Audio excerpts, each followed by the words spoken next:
Menulis adalah suatu aspek dalam sebuah keterampilan yang mempunyai makna. Keterampilan menulis dapat kita klasifikasikan berdasarkan dua sudut pandang yang berbeda. Sudut pandang tersebut adalah kegiatan atau aktivitas dalam melaksanakan keterampilan menulis dan hasil dari produk menulis itu. Klasifikasi keterampilan menulis berdasarkan sudut pandang kedua menghasilkan pembagian produk penulis atau 4 kategori, yaitu karangan narasi, eksposisi, deskripsi, dan argumentasi. Nah, berikut ini saya akan sampaikan atau akan saya jelaskan satu persatu mengenai apa itu karangan narasi, eksposisi, deskripsi, dan argumentasi. Narasi salah satu jenis pengembangan paragraf dalam sebuah tulisan yang rangkaian peristiwa dari waktu ke waktu dijabarkan dengan urutan awal, tengah, dan akhir. Jenis-jenis narasi dibagi menjadi 3. Narasi informatif. Narasi informatif, narasi yang memiliki sasaran penyampaian informasi secara tepat suatu peristiwa dengan tujuan memperluas pengetahuan orang tentang kisah seseorang. Yang kedua, narasi ekspositorik.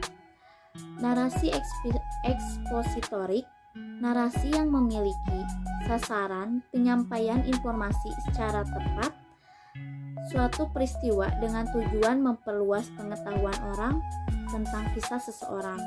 Dalam narasi ekspositorik, penulisan menceritakan suatu peristiwa berdasarkan data yang sebenarnya. Yang ketiga, narasi suksetif.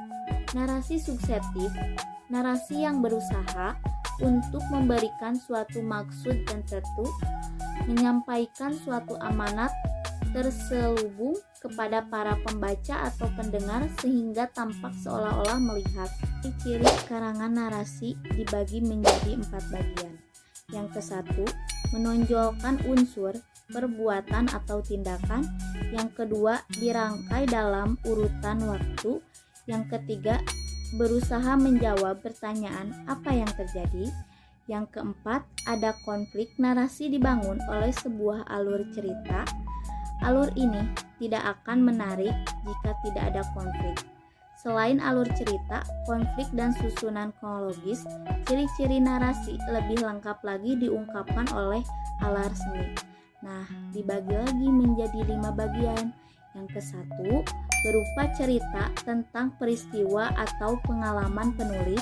Yang kedua, kejadian atau peristiwa yang disampaikan berupa peristiwa yang benar-benar terjadi. Dapat berupa semata-mata imajinasi atau gabungan keduanya. Yang ketiga, berdasarkan konflik, karena tanpa konflik biasanya narasi tidak menarik. Yang keempat, memiliki nilai estetika. Yang kelima, menekankan susunan secara kronologis. Langkah-langkah menulis karangan narasi dibagi menjadi 7 bagian. Yang ke-1, tentukan dulu tema dan amanat yang akan disampaikan. Yang kedua, tetapkan sasaran pembaca.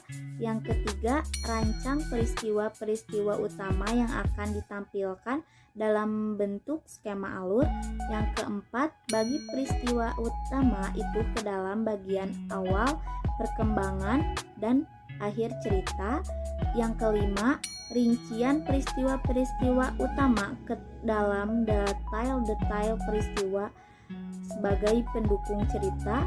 Yang keenam, susun tokoh dan perwatakan, latar dan sudut pandang. Yang ketujuh, mengerti aturan tanda baca dalam kalimat tersebut. Contoh karangan narasi. Aku berjalan menuju halaman rumah-rumah yang sunyi. Aku terus berjalan di kota kecil yang sunyi, hingga kutemukan patung sepeda-sepedahan di tengah taman. Ada seseorang gadis berbaju hijau mengintipku dari balik kerimbau daun. Aku mengejarnya, lantas ia berhenti di salah satu sudut taman. Kami berpandang-pandangan, sebelum aku tahu ia benar-benar hilang. Bolak-balik aku mencoba untuk mencarinya. Sebelum aku benar-benar menemukannya, dering jam waker cukup mengejutkanku. Cahaya matahari sudah menerobos masuk jendelaku. Oke, kita lanjut ke poin yang kedua, yaitu eksposisi ya. Eksposisi ini adalah tulisan yang bertujuan untuk menjelaskan atau memberikan informasi tentang sesuatu. Eksposisi biasanya dikembangkan dengan susunan yang logis, dengan pola pengembangan gagasan seperti definisi, klasifikasi, ilustrasi, perbandingan, dan pertentangan. Dalam tulisan eksposisi, teramat dipentingkan informasi yang akurat dan lengkap. Eksposisi merupakan tulisan yang sering digunakan untuk menyampaikan uraian ilmiah, seperti makalah, skripsi, tesis, disertasi, atau artikel pada surat kabar ataupun pada majalah. Langkah-langkah menulis karangan eksposisi dibagi menjadi 5 bagian. Yang ke-1, menentukan tema. Yang kedua, menentukan tujuan karangan. Yang ketiga, memiliki data yang sesuai dengan tema. Yang keempat, membuat kerangka karangan. Yang kelima, mengembangkan kerangka menjadi karangan. Ciri-ciri karangan eksposisi dibagi menjadi 5 bagian. Yang ke-1, menggali melalui analisis dan sintesis. Yang kedua, diperjelas dengan fakta yang dilengkapi dengan angka, peta, grafik, statistik, gambar, atau bagan sebagai ilustrasi. Yang ketiga, uraian bersifat objektif, semata-mata hanya untuk menambah pengetahuan pembaca tanpa disadari maksud tertentu. Yang keempat, berisi tentang pendapat, gagasan, atau keyakinan penulis terhadap suatu masalah bidang tertentu. Yang kelima, paragraf diakhiri dengan penegasan buku ajakan atau permintaan. Contoh karangan eksposisi. Angin adalah gerakan udara dari daerah tertekanan tinggi ke daerah tertekanan rendah. Gerakan udara ini dikendalikan panas matahari. Udara panas lebih ringan daripada udara dingin. Udara panas naik jika dipanasi matahari, lalu tempatnya digantikan oleh udara dingin. Baik, teman-teman, saya akan melanjutkan ke poin selanjutnya, ada persuasif. Persuasif merupakan karangan yang bertujuan mempengaruhi pembaca untuk berbuat sesuatu. Karangan ini biasanya berisi ide, gagasan, atau pendapat si penulis, disertai imbauan atau ajakan kepada orang lain. Si pengarang mengharapkan adanya sikap motorik berupa gerakan yang dilakukan oleh pembaca sesuai dengan yang dianjurkan oleh penulis dalam karangannya, dan pembaca yakin bahwa ide, gagasan, atau pendapat tersebut adalah benar dan terbukti. Selanjutnya ada ciri-ciri karangan. Poin ke-1, ada bujukan atau ajakan untuk membuat sesuatu. Kedua, persuasif bertolak dari pendirian bahwa pemikiran manusia dapat diubah. Yang ketiga, harus menimbulkan kepercayaan para pembacanya. Keempat, persuasif harus dapat menciptakan kesepakatan atau penyesuaian melalui kepercayaan antara penulis dengan pembaca. Kelima, persuasif dapat mengikuti atau menghindari konflik agar kepercayaan tidak hilang dan supaya kesepakatan terpercayai. Yang terakhir ada persuasif memerlukan fakta dan data. Baik, selanjutnya langsung ke langkah-langkah menulis karangan persuasif. Yang pertama, menentukan topik dan tema. Kedua, merumuskan tujuan. Ketiga, mengumpulkan data dari berbagai sumber. Empat, menyusun karangan-karangan. 5, mengembangkan karangan-karangan menjadi karangan persuasif. Di sini ada contoh karangan persuasif, saya akan bacakan. Sebaiknya pemerintah melakukan penghematan, selama ini pemerintah boros dengan cara tiap tahun membeli ribuan mobil dinas. Pembelian mobil dinas baru serta membangun kantor-kantor baru. Dan pemerintah juga selalu menambah jumlah PNS tanpa melakukan perangan. Membeli alat kantor ATK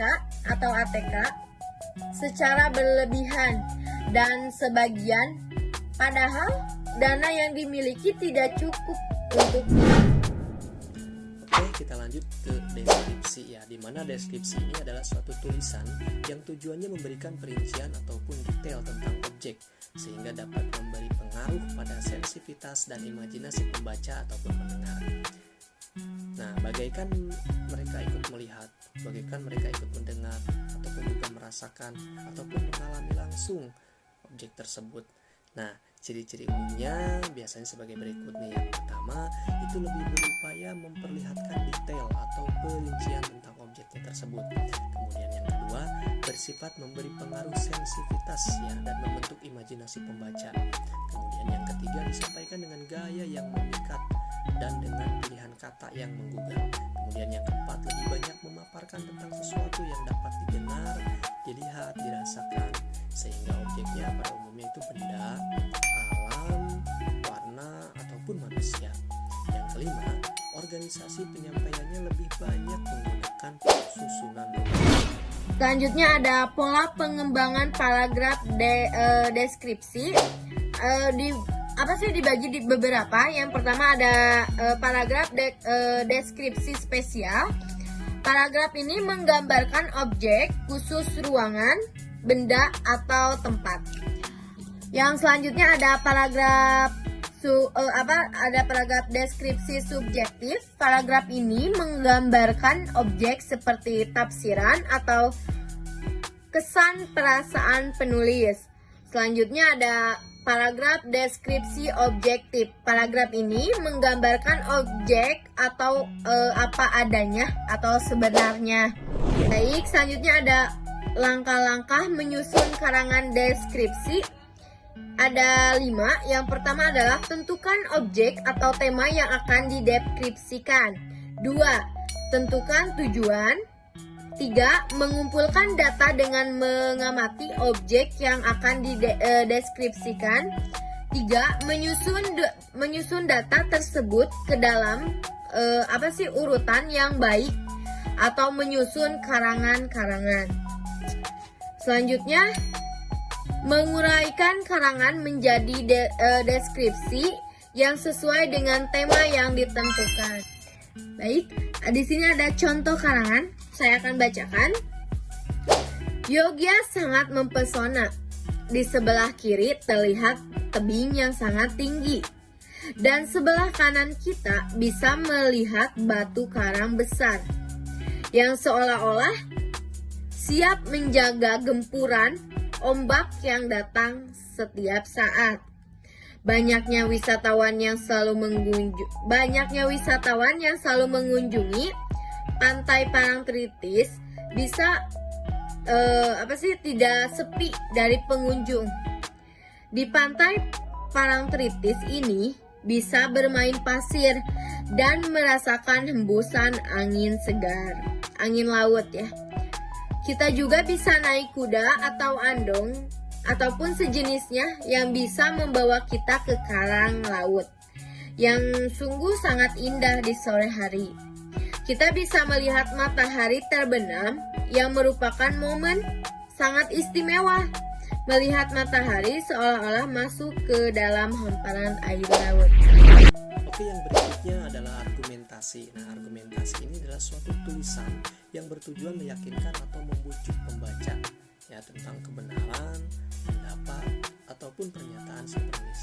Apabila eksposisi tadi bertujuan menjelaskan sesuatu kepada orang lain, maka argumentasi bertujuan untuk meyakinkan orang lain dengan jalan pembuktian, alasan, serta serta ulasan secara objektif dan dapat meyakinkan.